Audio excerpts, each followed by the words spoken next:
Keçе günü Кыргыз алтындын жетекчилиги толугу менен алмашылды.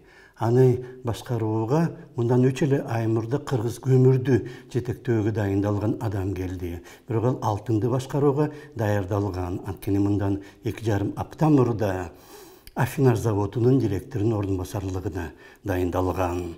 Мунун баары бийлик үчүн көмүрбү, алтынбы баары бир экенин көрсөтөт. Кыргыз алтын мурда шайлоодон тартып чет өлкөгө дүкөнгө барып келүүгө чейин корогон каражатты бийлик үчүн таап берген анын кошелегу болгон. Жаңы дайындоолор боюнча буйрукту дагы мамлекеттик мүлктү башкарган фонд чыгарды. Кыргыз алтын 100%га мамлекетке таандык акционердик коом.